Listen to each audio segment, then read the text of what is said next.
Hello, welcome to Employment Law class.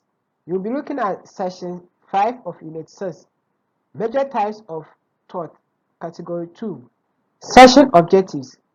By the end of this session, we should be able to define and explain what is meant by product liability and its theories, identify the types of product defects, lastly, explain what is meant by economic tort.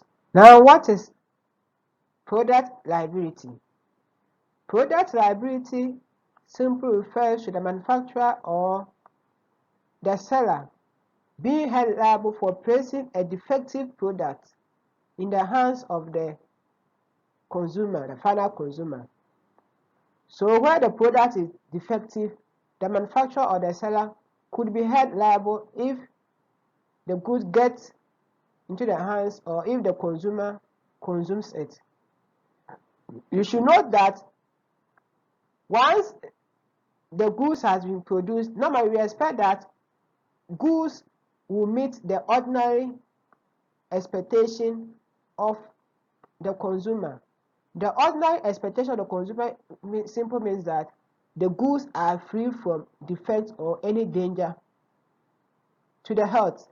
However, if it contains any defects or danger, then we say that the consumer has failed, the manufacturer or the seller has failed to meet the standard and therefore should be liable for any injury that the consumer has suffered. And the product liability claims are based on three major theories. We have the theory of negligence, the theory of strict liability, and the theory of breach of warranty. Now let's take them one by one. Under negligence, before you can be successful under negligence, you have to prove these elements. One, you have to establish that the manufacturer had a duty of care to ensure that the product is safe for consumption. Two, the manufacturer breached that duty of care. That duty of care has been breached, and because the duty has been breached, it has caused, there's a causation. A person has suffered injury. The person has suffered injury because the failure of the manufacturer to exercise due diligence or to discharge his or obligation, duty of care obligation, has caused the consumer to suffer injury. Now, the causation has lost to damage. So for that matter, the consumer has suffered some damages, that he has or she has suffered an injury. So when these elements are present, then an action for negligence may suffice. You also have strict liability, as we discussed earlier on. It allows a person. So strict liability allows a person to recover the compensation from the seller. So you should understand that strict liability allows the injured party to recover compensation from the seller or the manufacturer without proving that the manufacturer or the seller was negligent or at fault. So you have the principle of warranty. Here, the consumer warranty is best described as guarantee made by the seller of a given product, assuring him of a certain quality and reliability. So you assure the consumer that the product is quality and he or she can rely on it. If the product fails to meet the standard, the seller or the manufacturer will be held liable or accountable for that injury caused.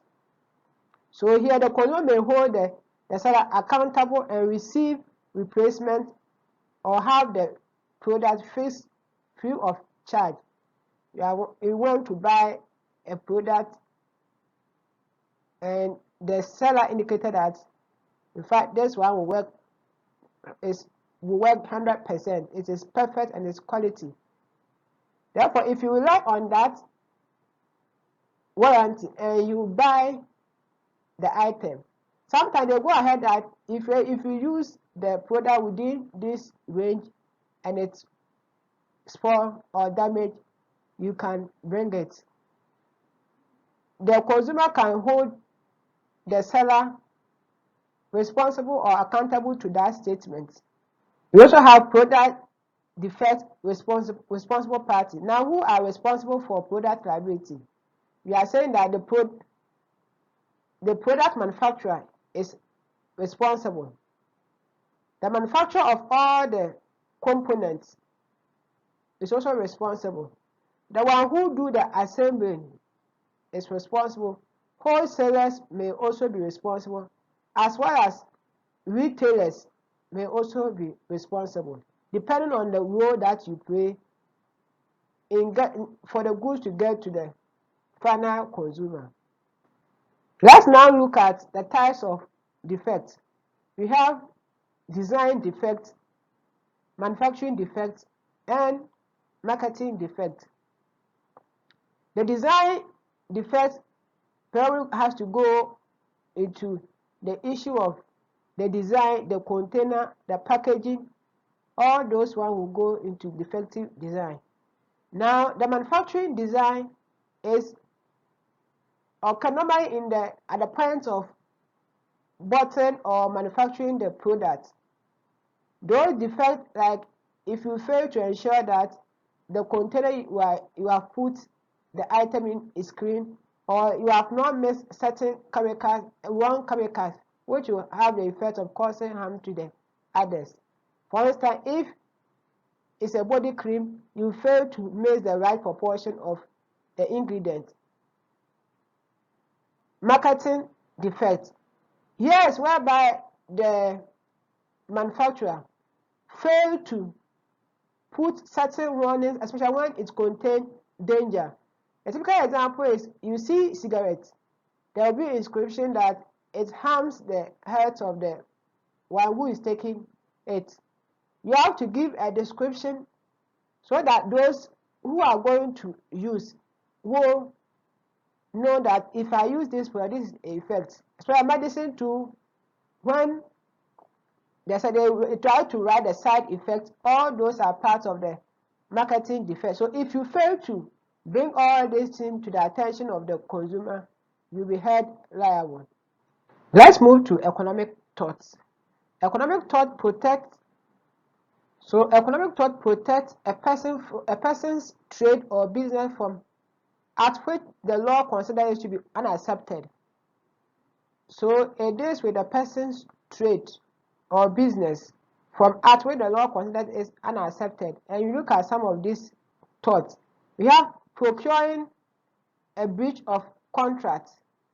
A typical example is where you interfere with contractual relationship of other person. Then you call it inducing a breach of contract. Let me give you a typical example. A has a contract with B, a dancer.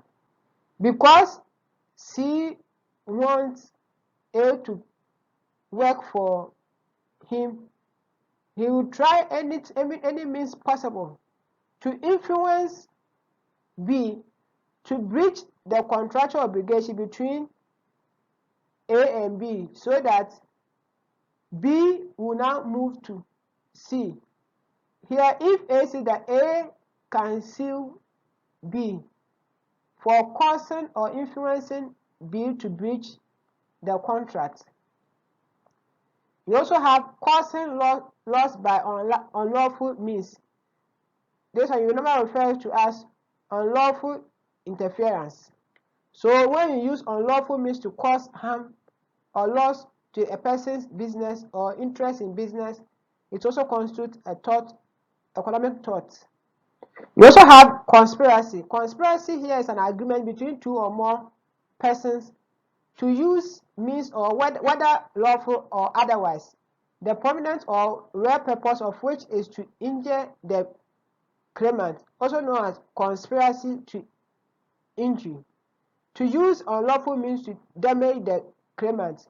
So sometimes people use unlawful ways to ensure that other businesses. So as I was saying, two people come together to plot.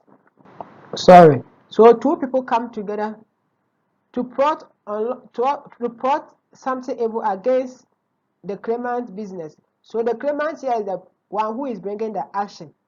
So before that conspiracy can suffice, there should be an agreement, and it should involve two or more. It means that one person cannot conspire. At all costs, we need two people to do so.